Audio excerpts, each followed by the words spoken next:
Court is now in session. L'audience de la Cour pénale internationale est ouverte.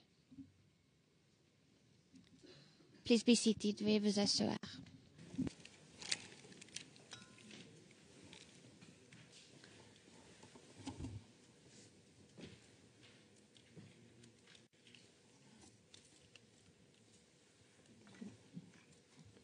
Where's the VW? Oh, there. Le président, où est le SVT? Je le vois. Bonjour à tous. Donc, comme je l'ai dit hier,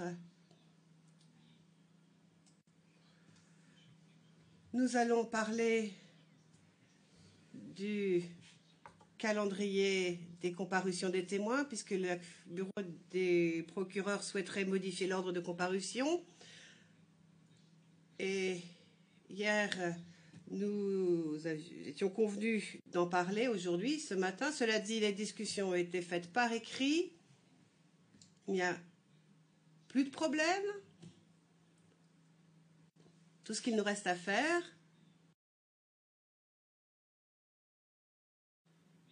c'est d'entendre le service des victimes et des témoins pour voir si la demande faite par le bureau du procureur soulève des problèmes ou pas. Je donne donc la parole au service des victimes et des témoins. Est-ce que les arrangements demandés par le bureau du procureur sont OK, sont faisables ou pas? Moi a donc considéré la demande qui a été faite par le bureau du procureur pour changer l'ordre des témoins. Nous pouvons vous dire qu'il n'est pas impossible donc de prévoir une comparution des témoins 172 et 237 les 10 et 11 juillet respectivement. Cependant, je dois dire que les délais sont très serrés s'agissant de la délivrance des visas et de leur acheminement en Côte d'Ivoire, puisque nous avons un jour de battement.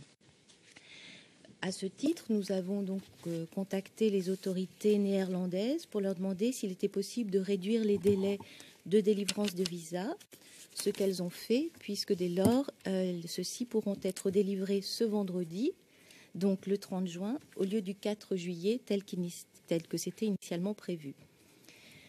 Pour vous informer, je dois préciser que les 10 jours pour la délivrance des visas sont nécessaires, puisqu'il nous faut ensuite acheminer ces documents en Côte d'Ivoire, puisque il n'y a pas de représentation néerlandaise sur le terrain.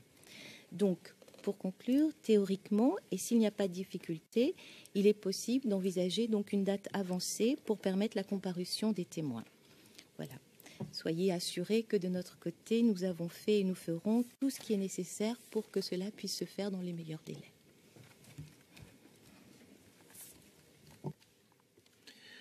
So, Vous nous dites donc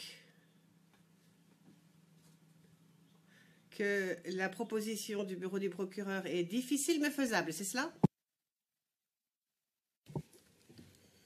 Thank you very much. Therefore, Merci beaucoup. Nous faisons donc droit à la demande de l'accusation. Et bien sûr, j'invite la section des victimes et des témoins à faire tout ce qui est en son possible pour que cela soit non seulement réalisable, mais réalisé. Nous allons donc maintenant faire le point. Nous avons le témoin 54. Non, le 172. Le 55e sera le 230. Donc ensuite, on aura le 88, puis le 87, ce qui nous amènera aux vacances judiciaires de l'été.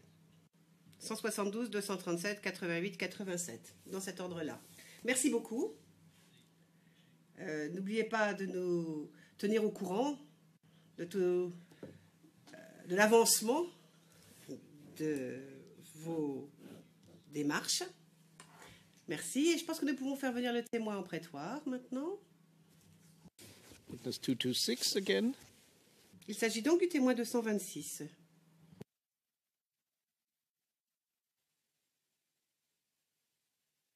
Thank you to the VW. Et je remercie l'équipe de la section des victimes et des témoins.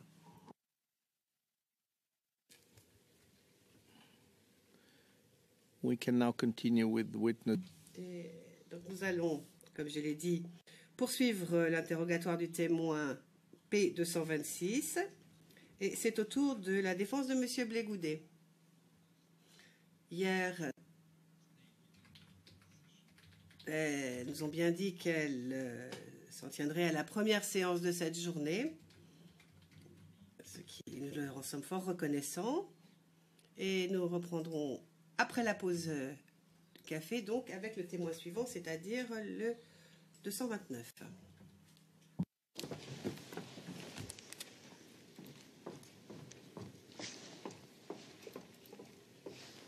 Correction d'interprète, 239.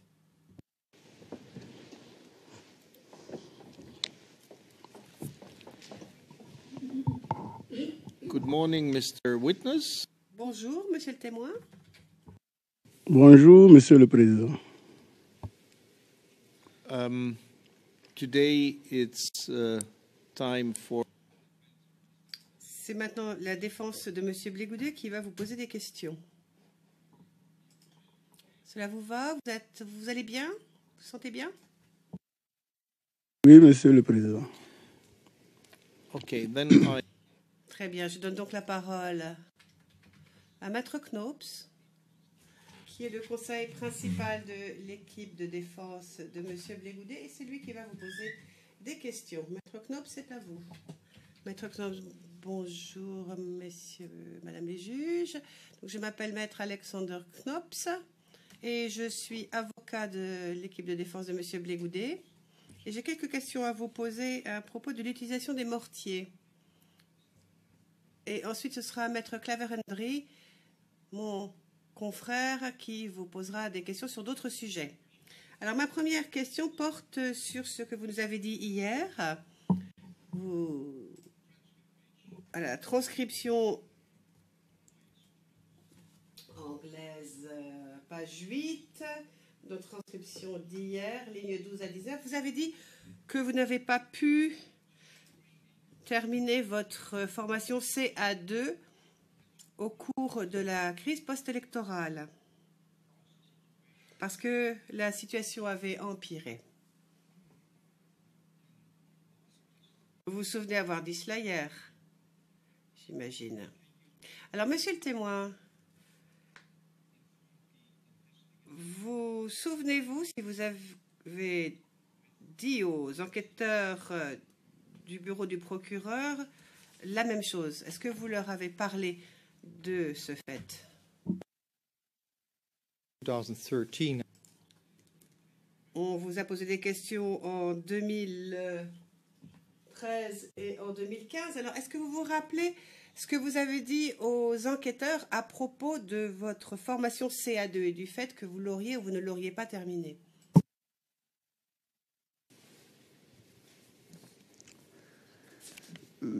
Je ne sais plus, mais je crois bien l'avoir dit.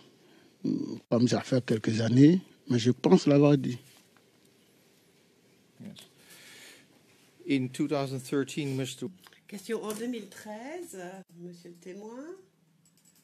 Vous avez dit aux enquêteurs du bureau du procureur que vous aviez obtenu votre certificat CA1 et CA2. Vous aviez obtenu les deux certificats.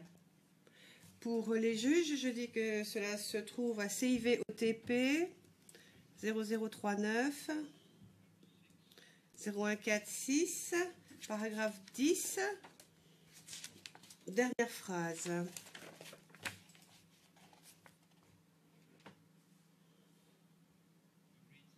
Et je donne lecture de vos propos aux enquêteurs. J'ai obtenu le certificat d'armes numéro 1 et en 2010 le certificat d'armes numéro 2.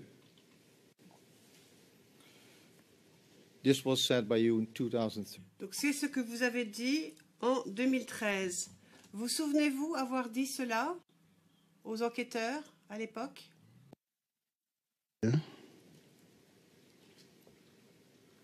And why did you? Et pourquoi avez-vous dit cela? Étant donné qu'hier, vous nous avez dit que vous n'avez pas terminé la formation CA2.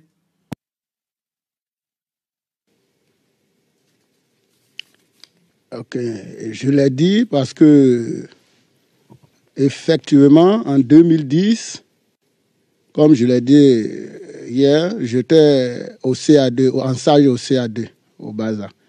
Et on avait fini tous les cours, on avait même fini toutes les évaluations, sauf que quand tu finis un stage chez moi, dans mon pays, dans notre armée, c'est un message qui te permet d'aller subir le stage. Et à la fin du stage, un autre message sanctionne la fin du stage et te proclame admis. Et en 2010, tout était bouclé en termes de formation, CA2. Technique, classique, tout. Opération, tout. Mais seulement que, pour que le message vienne, les autorités militaires à cette période avaient dit que la période n'était pas propice pour qu'on aille s'asseoir, pour qu'ils aillent s'asseoir dans un bureau quelconque pour chercher à élaborer un message signé et puis le faire. Et c'est en 2011, comme je le dis, en 2011, après la crise post-électorale, les autorités militaires d'alors nous ont fait reprendre pour faire un briefing rapide de 45 jours pour voir si vraiment on avait assimilé ce qu'on avait fait en 2010. Et ça a été sanctionné. C'est ce qui explique ce que j'ai dit comment on appelle, à l'équipe d'enquêteurs.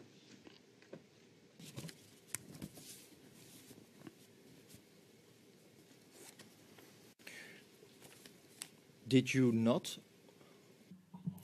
Mais avez-vous terminé la formation CA2? Oui ou non?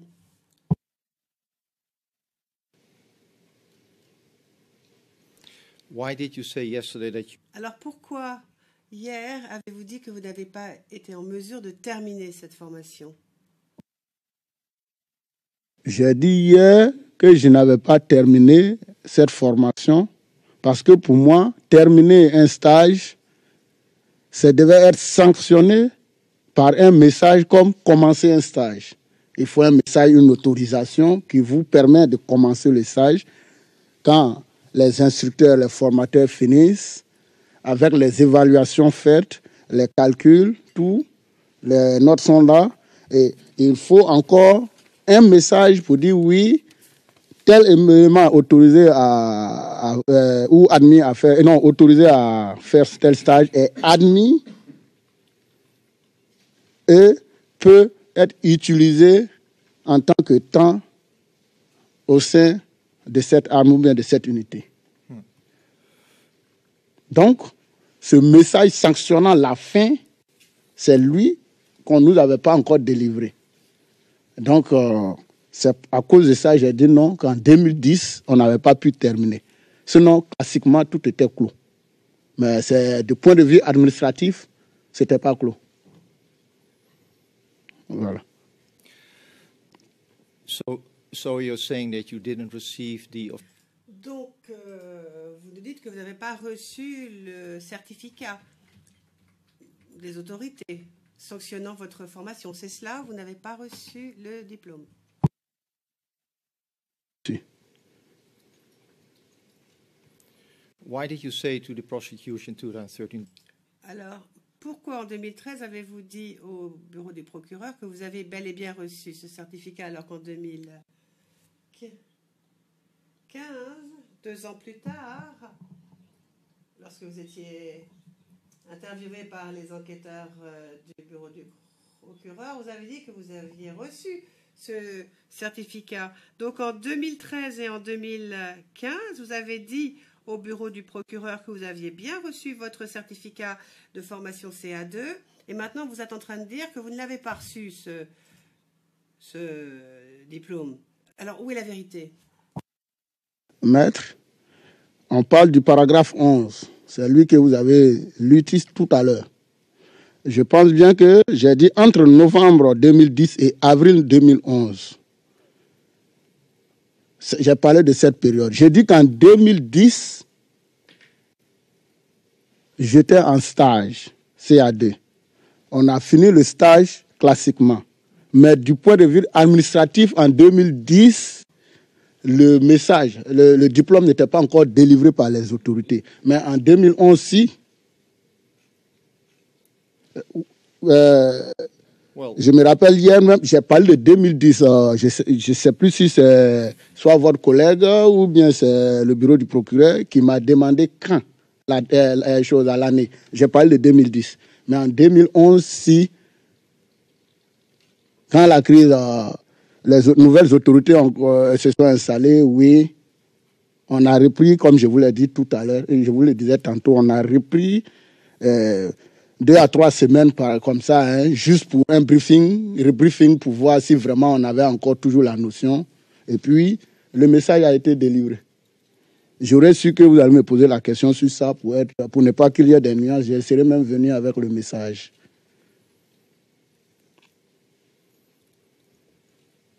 So you're now saying that you received. Donc, vous nous dites que c'est en 2011 que vous avez reçu le diplôme. C'est ce que vous nous dites, c'est ça? C'est en 2011 que vous avez reçu la confirmation? Officiellement. Officiellement. Je ne sais pas si je peux encore mieux vous expliquer. No. And who?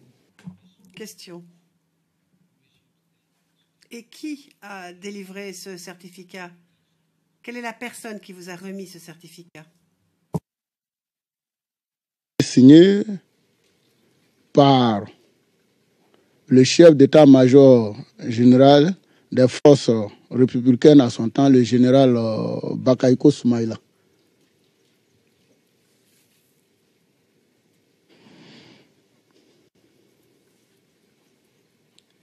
And when precisely?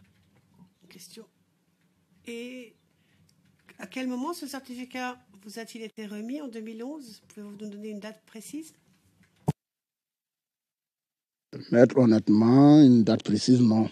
Mais pendant l'année 2011, oui.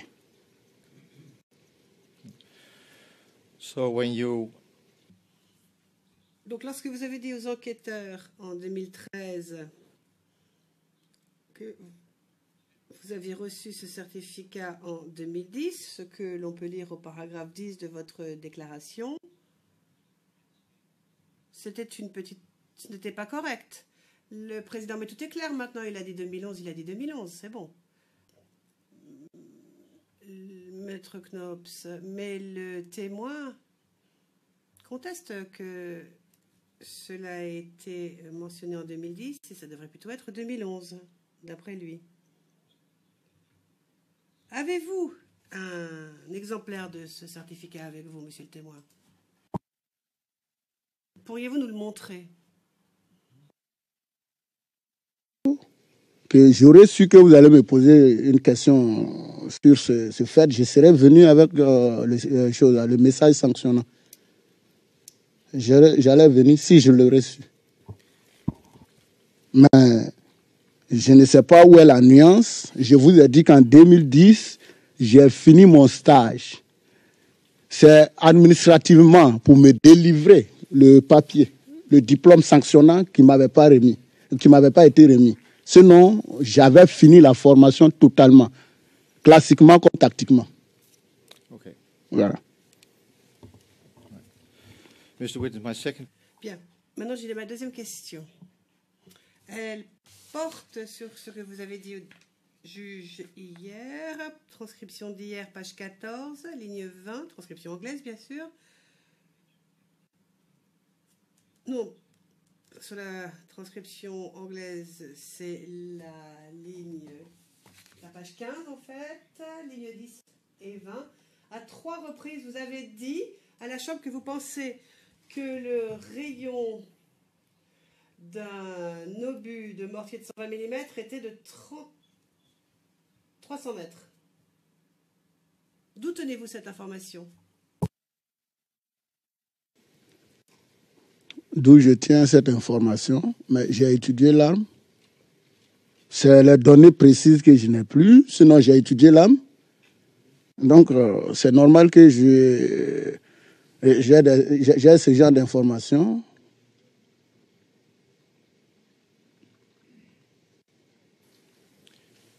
You used the word I believe.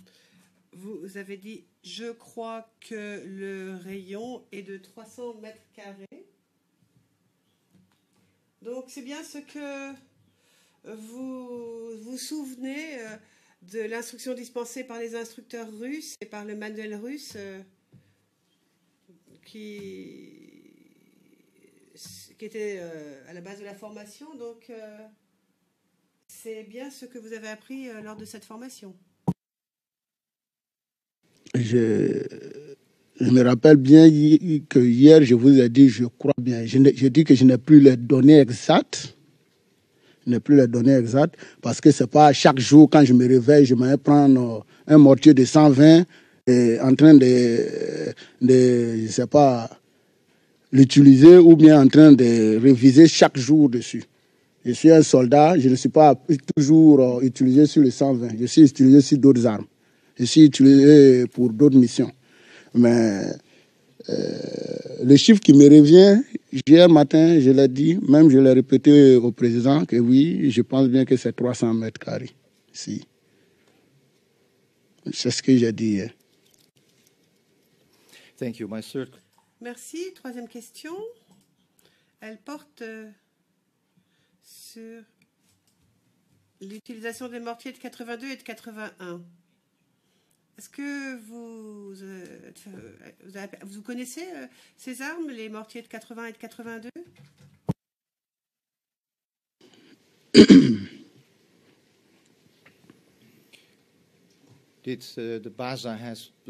Le BASA disposait-il de mortiers de ce type? 80-82 mm? Et bien sûr, pendant la crise post-électorale. Oui, le BASA en avait, mais ce n'était pas pour l'utilisation. C'était pas pour l'utilisation. Mais les avez-vous utilisé vous-même ou avez-vous jamais approché un mortier de ce type? Approché, oui, mais jamais utilisé.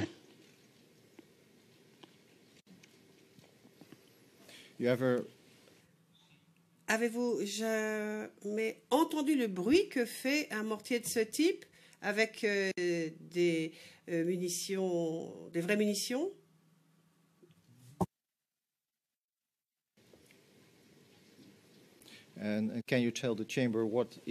Et pouvez-vous nous dire quelle est la différence entre le bruit d'un 80 ou 82 et d'un 120? Quelle est la différence de bruit entre ces deux types de mortiers? Une grande différence. Le sol ne trempe pas comme le 120, et puis le sol ne trempe pas à une grande distance aussi non plus comme le 120. Une grande différence. Si je peux estimer, c'est une différence comme le jour et la nuit, oui. Du bruit, oui, mais pas aussi violent comme l'autre. Non. Donc pour vous,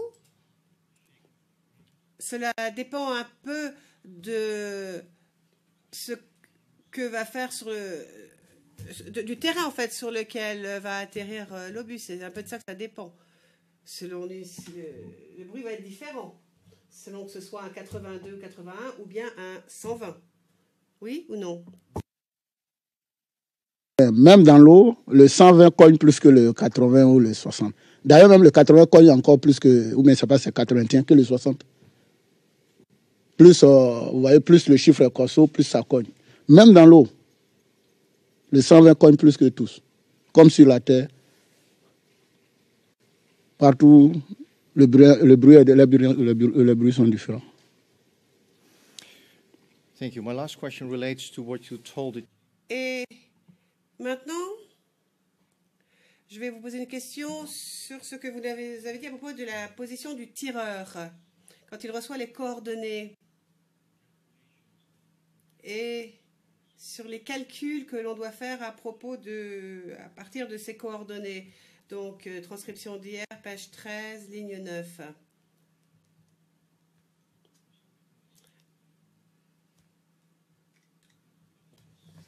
Parlons des coordonnées. Les coordonnées, combien y a-t-il de chiffres dans les coordonnées utilisées par le tireur? Quelle est la précision de ces coordonnées en numéro décimal? En numéro décimal, il y a 2 chiffres. Il y a les ordonnées et puis, c'est pas du côté longitudinal et du côté vertical. On dit quoi, ordonnée et puis quoi là, je ne sais plus moi. Côté vertical, côté horizontal, il y a 2 chiffres. Ben, chaque chiffre est donné en 4 chiffres, mais avec l'habitude, on donne 2 chiffres parce que déjà, on sait que les 2 premiers chiffres sont déjà connus d'avance. Sinon, c'est 2 chiffres au total. Un premier chiffre, point virgule, un second chiffre. And how precisely Mais quelle est la précision géographique de ces 2 chiffres, enfin de ces décimales, par rapport au terrain? Lorsqu'on se base sur une carte d'artillerie, une carte d'état-major, est-ce que vous pouvez nous dire quelle est la précision que l'on obtient avec ces coordonnées telles qu'elles sont précisées?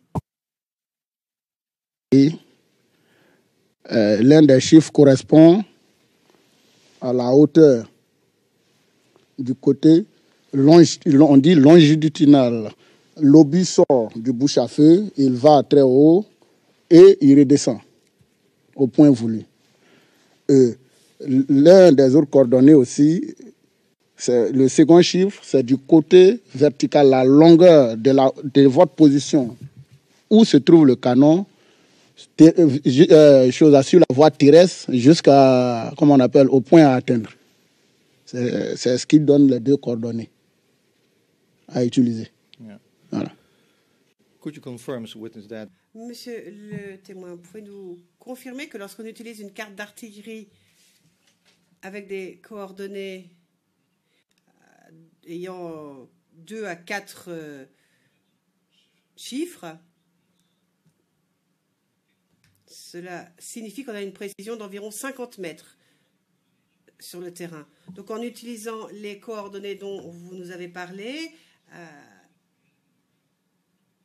normalement ça donne une précision d'à peu près 50 mètres en réalité par rapport à ce qu'on a calculé sur le terrain, sur la carte.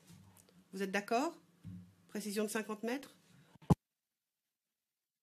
On prévoit avec, comme vous l'avez dit, en temps réel, on prévoit 50 mètres ou moins. Voilà. C'est pourquoi souvent même, c'est pas intéressant de le faire en ville. Parce que on prévoit 50 mètres sur le côté, 50 mètres sur le côté, 50 mètres avant, 50, ou bien moins.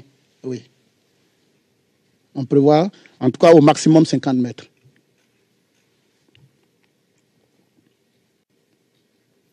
Thank you. These were my... Je vous remercie, j'en ai terminé, Monsieur le Président. Merci beaucoup, dit le Président. Maître Ndri.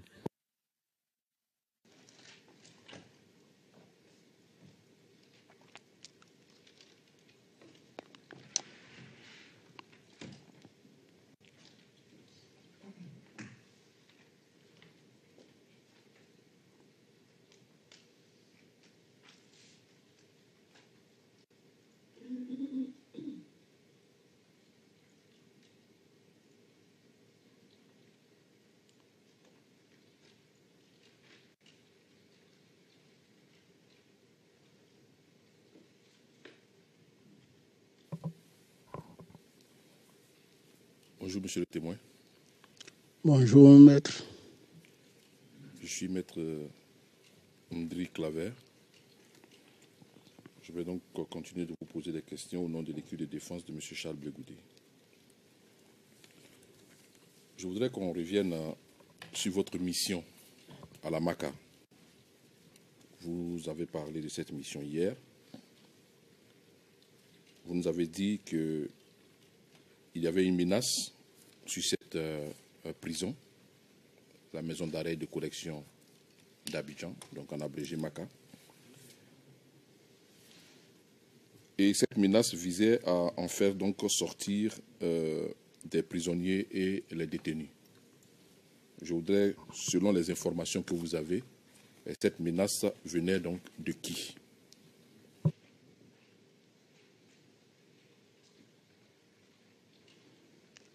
De l'ennemi. De l'ennemi.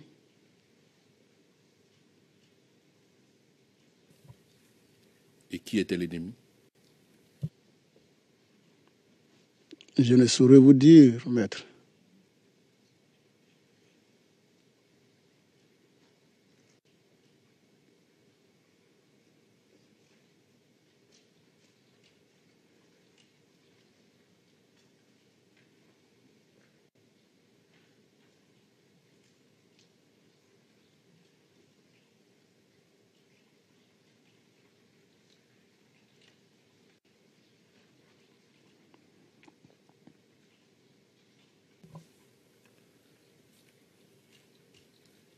Vous avez parlé du commando invisible avec les enquêteurs du bureau du procureur en ce qui concerne l'ennemi.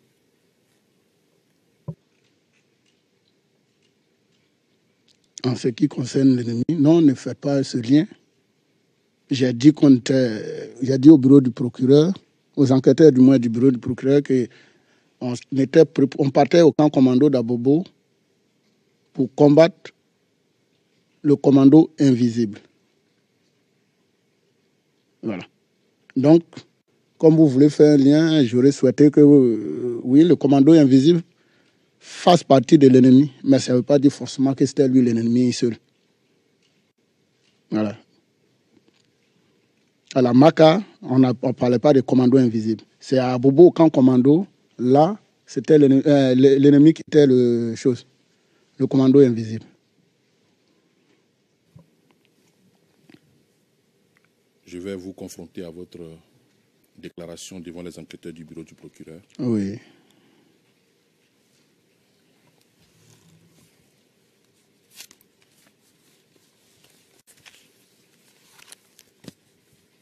CIV, OTP, 0039, 0143,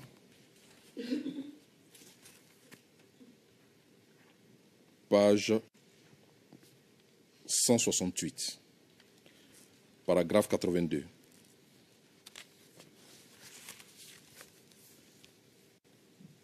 Je vous cite. Les missions à la MACA, maison d'arrêt et correction d'Abidjan,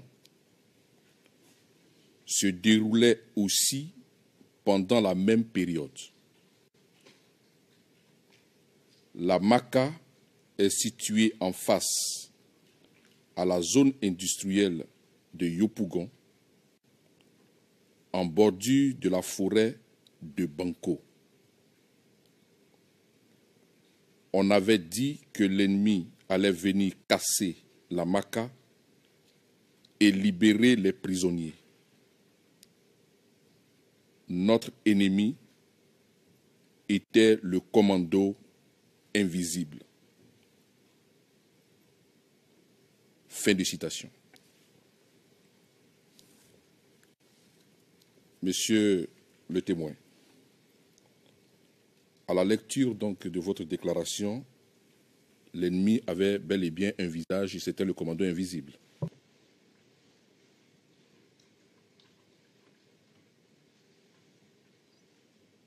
Je réponds. Je réponds? Oui, bien sûr. Non. À lire ce extrait, oui. À le lire directement, c'est ce qu'on comprend. Mais j'ai dit, les missions de la MACA et les autres missions se déroulaient. J'ai dit les missions à la MACA. Et puis, un peu plus haut, j'ai parlé aussi des missions au camp commando. Comme hier, je l'ai dit aussi, blocus à l'hôtel du Golfe. Mais l'ennemi, en tout cas qui avait un visage que moi je connaissais, c'était au camp commando. Quand on arrivait, on disait on est là pour combattre le commando invisible. Mais les autres missions, non. Mais dans tous les cas, on est soldats, on se mettait en tête que partout où on passe, on ne parle pas d'ennemis, si ce n'est qu'au camp commando. Donc déjà, on se faisait l'idée que ça peut être forcément que le commando invisible. Mais c'est à Bobo, il y avait la confirmation du commando invisible. Voilà.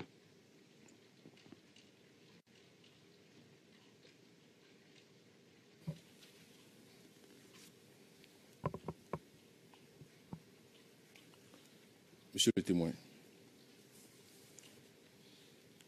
est-ce que vous confirmez que la Maka est située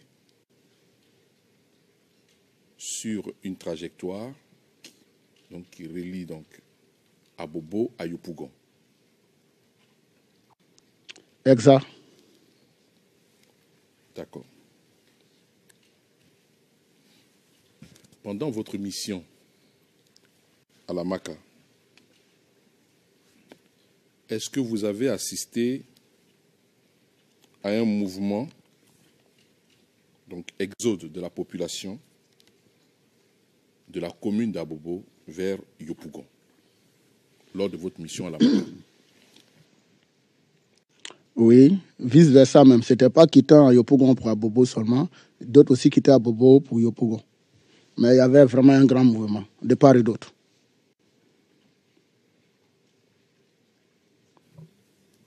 Monsieur le témoin.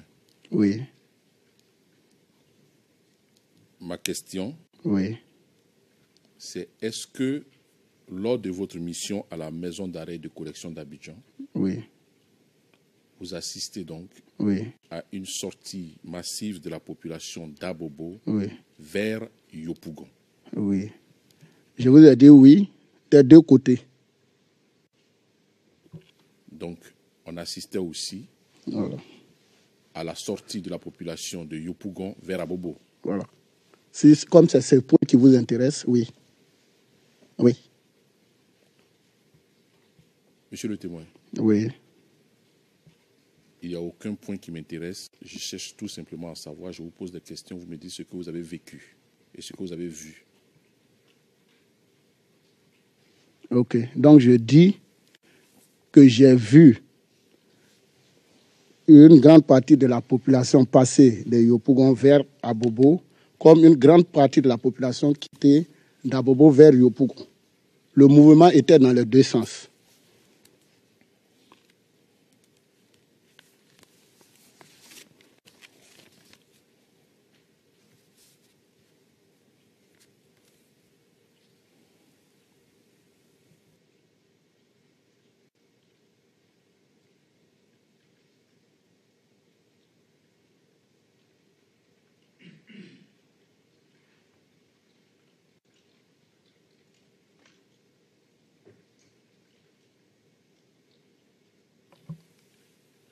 D'accord.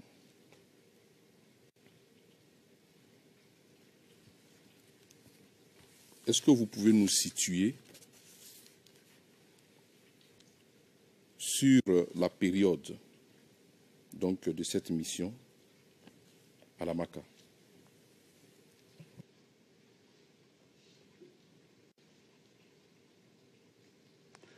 Vous situez sur la période. Je pourrais, pour les événements, je n'en vois pas pour le moment, mais je vous dis que c'est au même moment qu'on partait à l'escadron commando à Bobo, comme à chose. À Cocody, chose, à Marie-Thérèse ou chose. Voilà, c'est au même moment. D'accord. Je vais appeler une pièce et après cela, je vais vous poser des questions. CIV D15 0001 34 46 numéro 124 sur notre liste. Et c'est un document public. Un article donc, du journal Le Nouvel Observateur qui a été créé donc, le 25 février 2011 à 10h09.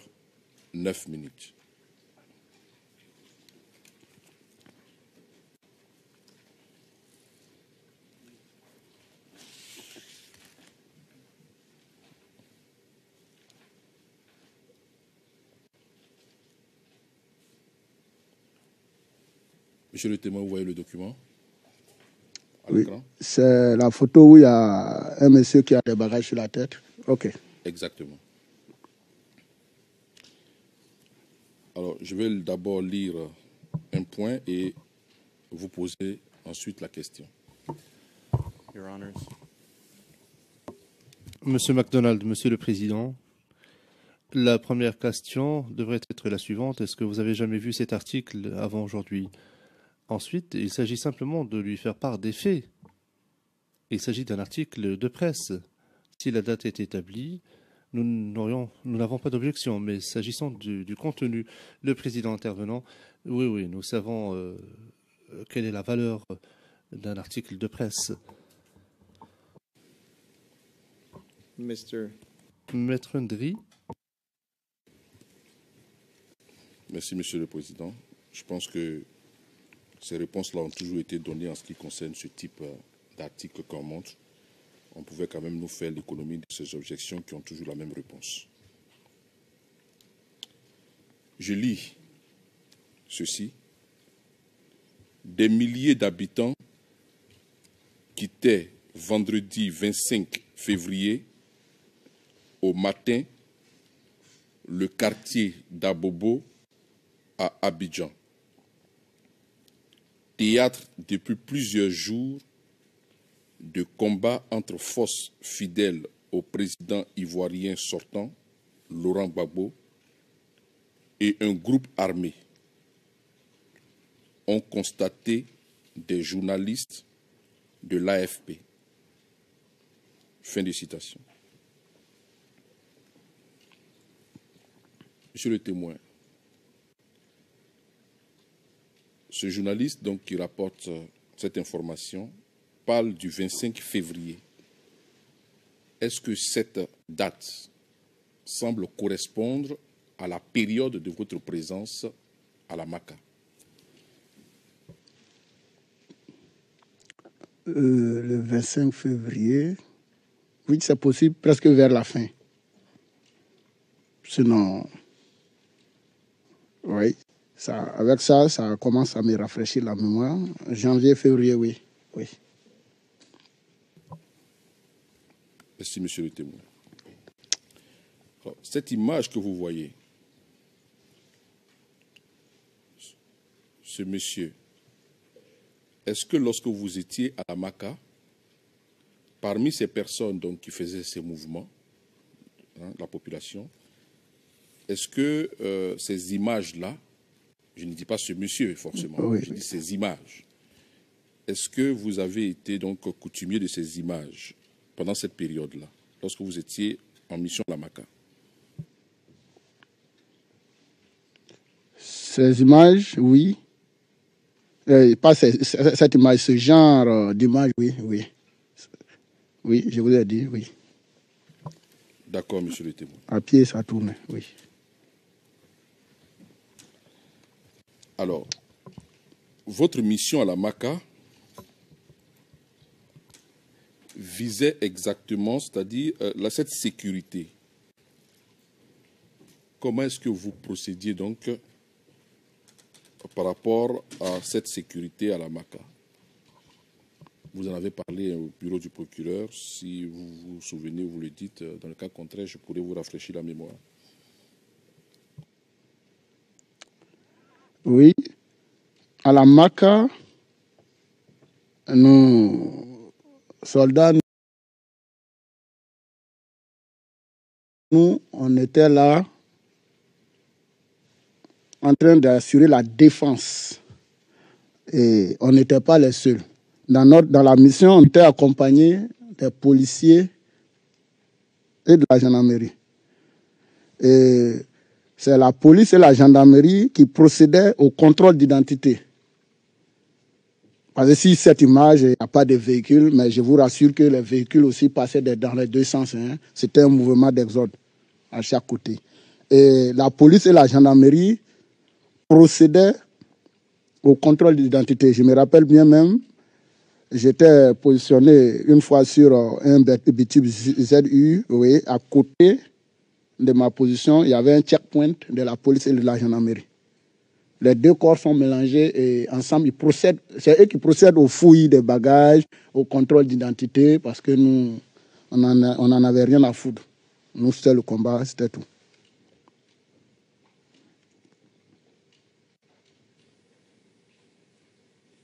C'était un contrôle d'identité simplement? Non, j'ai dit au contrôle d'identité et à la fouille des bagages. C'était bien la sécurité. Aussi bien dans l'autre sens qu'aussi bien dans l'autre sens. Voilà. D'accord. Je vais lire votre déclaration. Oui.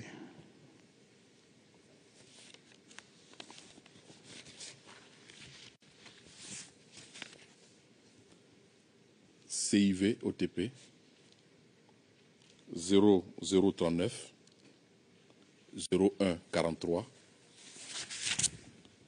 toujours page 168, paragraphe 82.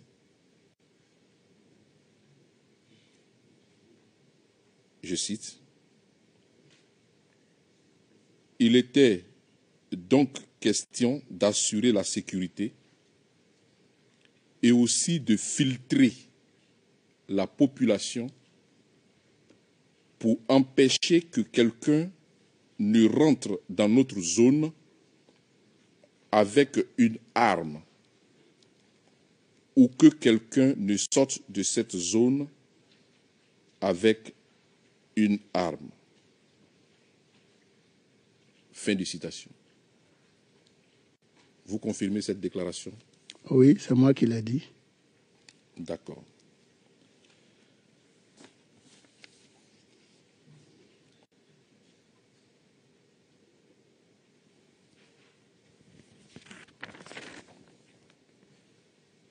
Monsieur le témoin,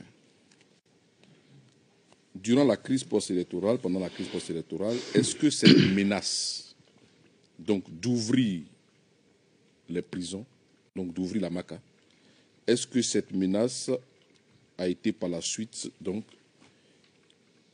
effective? Par la suite, effective, à notre présence, non. Jamais à notre présence, la MACA n'a été ouverte de force. Pas à votre présence, mais oui. Est-ce que par la suite, la MACA a été ouverte? Oui, je crois. C'était le cafouillage, si je peux dire, c'était un caveau. Oui, je me rappelle avoir entendu ça.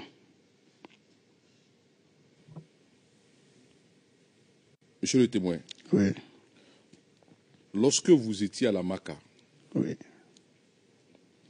Est-ce que, d'une manière ou d'une autre, oui. vous avez eu l'information du nombre de détenus ou de prisonniers, oui. puisque vous étiez donc parti assurer la sécurité de cet endroit? Est-ce qu'on vous a dit quand même le nombre de détenus et de prisonniers à la MACA? Ben moi, je n'ai jamais entendu. Je n'ai même pas demandé à quelqu'un non plus. D'accord. Une question sur ce sujet, sur un autre sujet, toujours par rapport à votre mission. Hier, vous nous avez parlé du changement donc, de trajet, de la relève. Et vous avez dit qu'il s'agissait donc d'éviter un affrontement avec la population.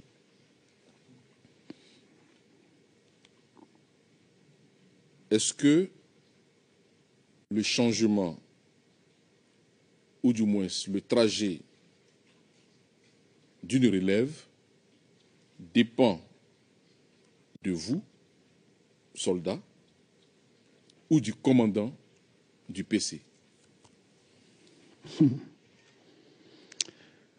Pour le trajet d'une relève en temps de paix, l'itinéraire est tracé depuis la base. Ceux qui viennent vous chercher, vous relever sur le terrain, l'itinéraire est bien tracé. C'est bien noté dans le carnet de bord, le carnet qui accompagne le véhicule.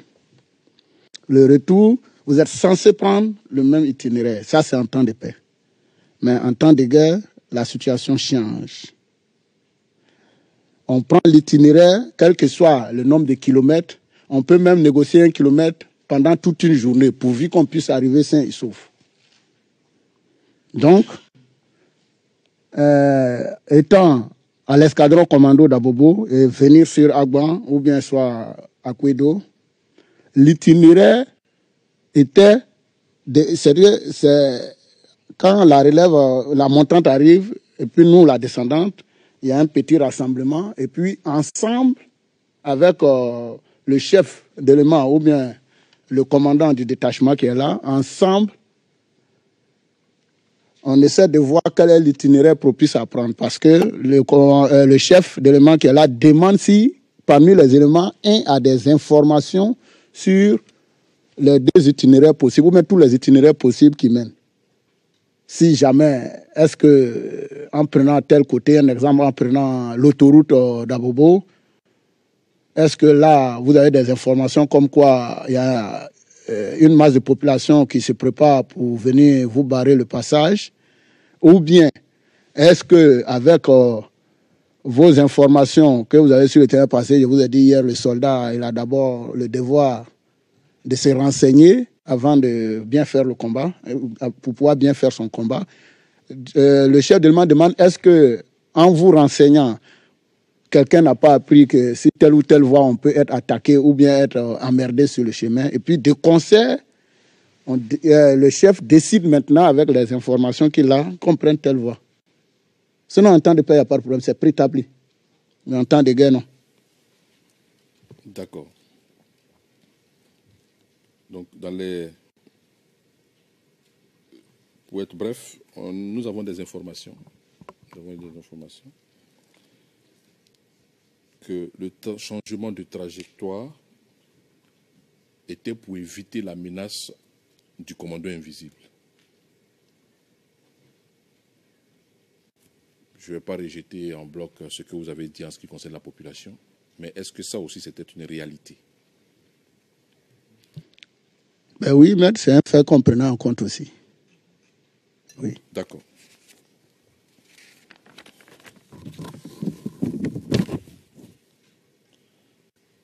Monsieur le témoin,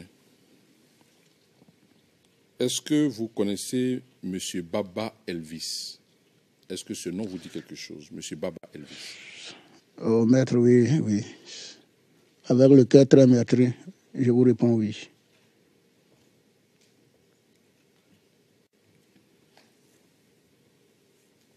Je suis un peu désolé de vous rappeler des instants douloureux, mais pour les besoins de notre dossier, nous sommes un peu contraints. Autrement, on l'aurait fait, on serait passé là-dessus, mais pour les besoins de notre dossier, je suis désolé de vous rappeler ces instants, mais qu'est-ce que vous pouvez nous dire en ce qui concerne ce soldat?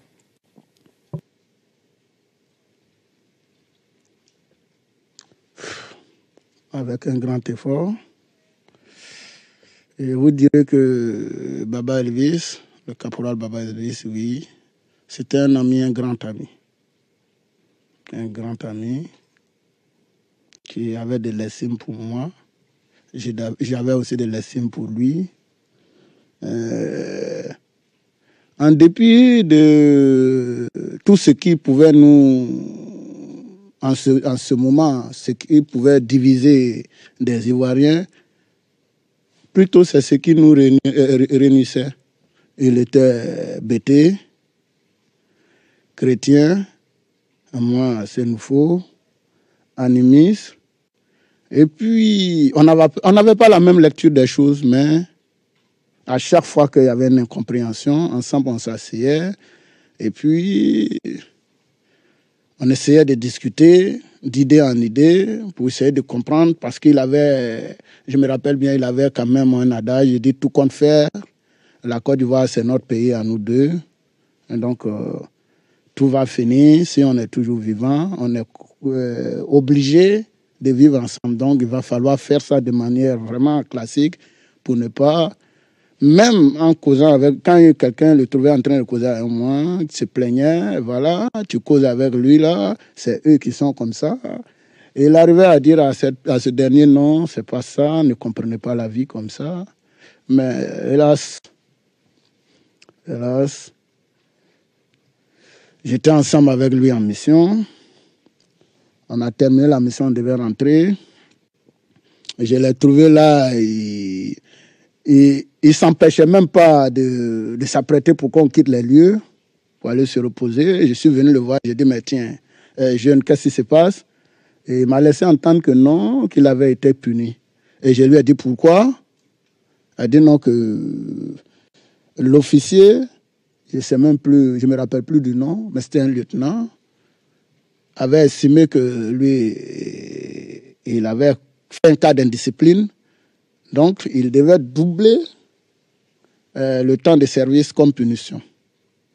Et je lui ai dit non, qu'en temps de guerre, je préfère aller négocier pour qu'il aille se reposer, pour se retrouver plus en forme, pour même ne serait-ce que 6 heures ou bien 12 heures, pour revenir bien en forme, le connaissant bien.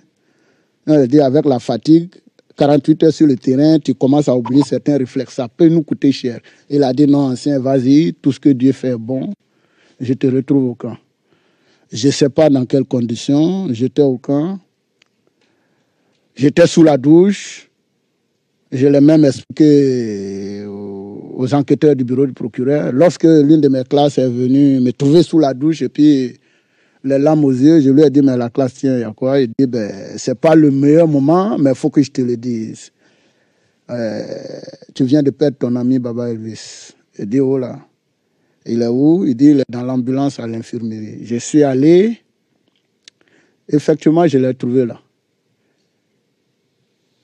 Et je me rappelle bien, c'est passé vers les 10h, 11h, je crois bien.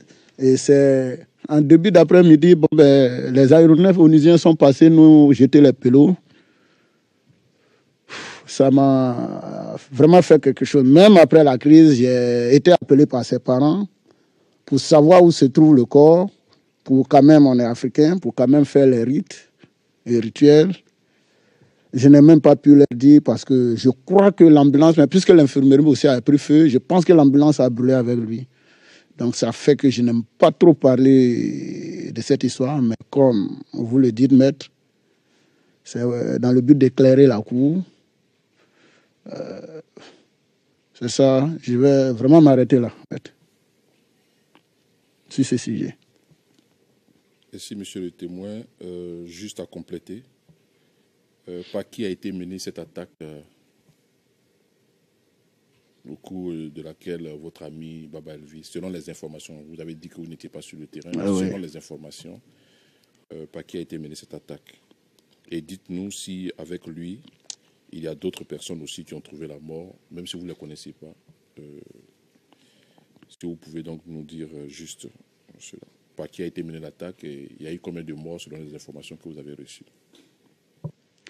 Par qui a été menée l'attaque, je ne saurais vous le dire, puisque je vous ai dit que c'est seul au commando de gendarmerie d'Abobo que les responsables, nos responsables nous disaient officiellement que c'était le commando invisible qui était notre ennemi. Mais dans les autres points, non. On disait simplement l'ennemi qui a plusieurs visages. Je n'exclus pas que ce soit le commando invisible, mais je sais que ma classe m'a dit que oui, ton ami, on l'a perdu à la Maca. Oui. Je vais finir donc en vous lisant. vous confronter à votre déclaration. CIV, OTP 0039 0143, page 169.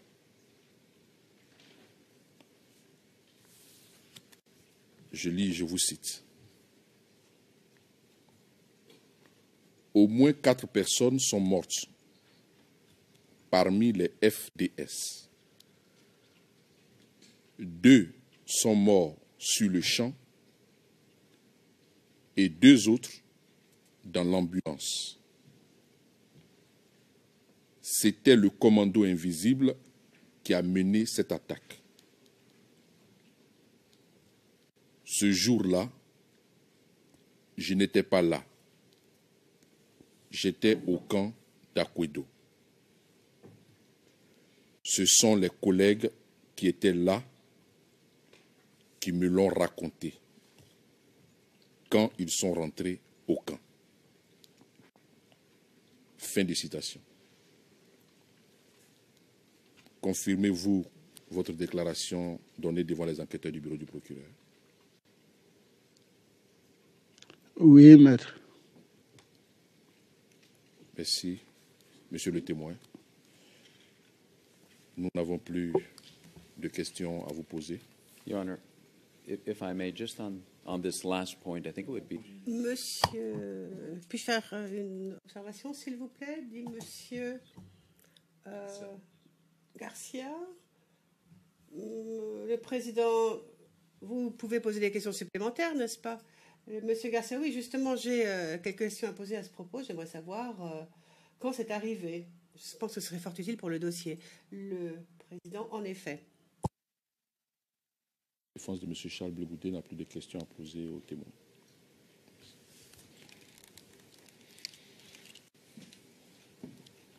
Thank you very much. Question, merci. Monsieur le témoin, sachez que toutes les parties vous ont interrogé, mais le bureau du procureur a la possibilité de vous poser des questions supplémentaires. Je vais donc leur demander s'ils ont des questions à vous poser.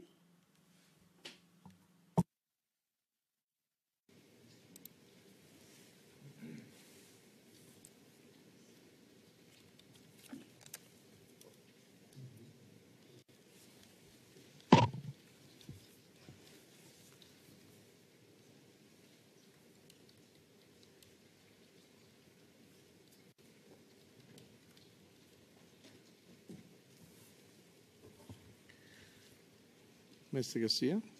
Président, Monsieur Garcia, oui, désolé, je consultais mon confrère. Oui, j'ai quelques questions supplémentaires à poser.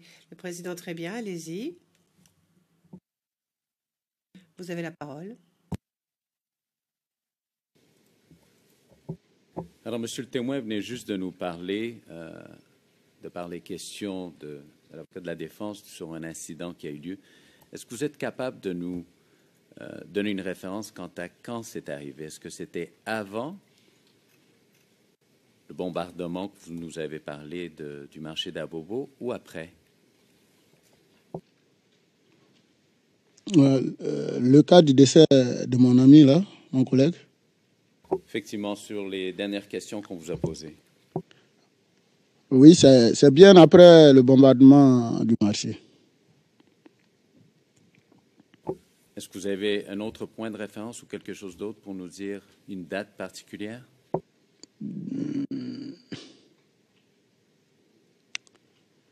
Bon, la date particulière, je ne l'ai plus en tête, mais le jour où les aéronefs de l'ONUCI nous ont rendu visite, c'était à la veille.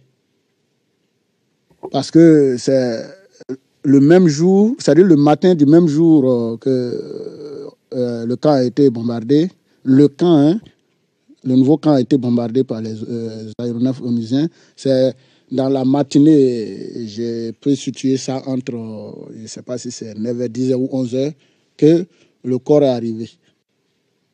Voilà. Donc, peut-être que c'est la nuit, à la veille ou bien le matin, je ne sais pas. Mais s'il y a une bonne mémoire, je crois que mon collègue là m'avait dit, lui qui est venu annoncer la nouvelle, m'avait dit que c'était tôt le matin. Donc, c'est après chose. En tout cas, le bombardement du marché. Je veux simplement vous rafraîchir la mémoire avec votre déclaration. Je fais référence. C'est 0039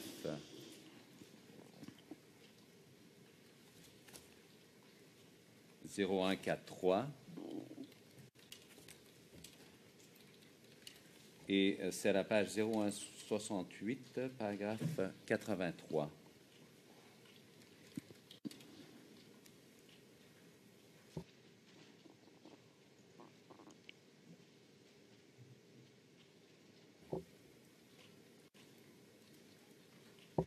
Je retire ma question. Ça va, Monsieur le Président, je n'ai plus de questions.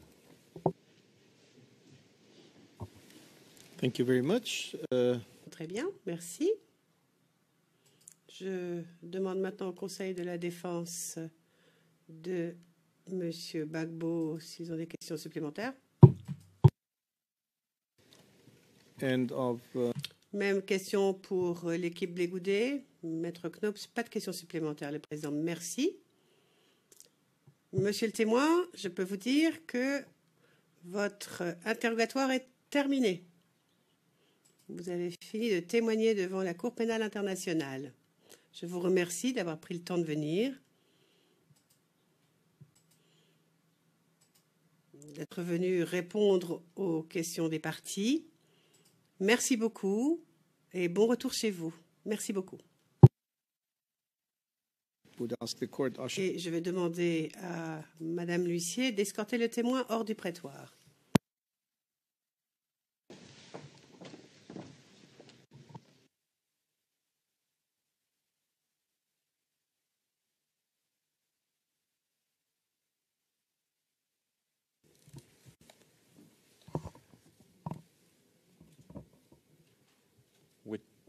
Your permission, Your Honor. Monsieur MacDonald, avec votre permission, s'il vous plaît, nous avons des petits arrangements à faire au niveau de nos équipes parce que nous n'allons pas avoir la même personne qui va interroger le président. Je m'en doutais. Mais j'aimerais que le témoin puisse venir tout de suite, faire les préliminaires. Ensuite, on fera la pause et puis on commencera après les questions, après la pause. Monsieur MacDonald, mais l'équipe qui est censée interroger le témoin n'est pas là. Le président, oui, mais on va faire tout ce qui est administratif avant, et puis l'interrogatoire se fera après la pause. Monsieur MacDonald, j'aimerais bien quand même que le procureur qui va poser les questions soit là pendant que le témoin prend son engagement solennel. Le président, écoutez, c'est administratif uniquement. Le témoin sera là dans 15 minutes. Visiblement, il est en route. Bon, alors je prends ma décision. Nous nous arrêtons maintenant. Nous faisons la pause et nous reprendrons à 11h15.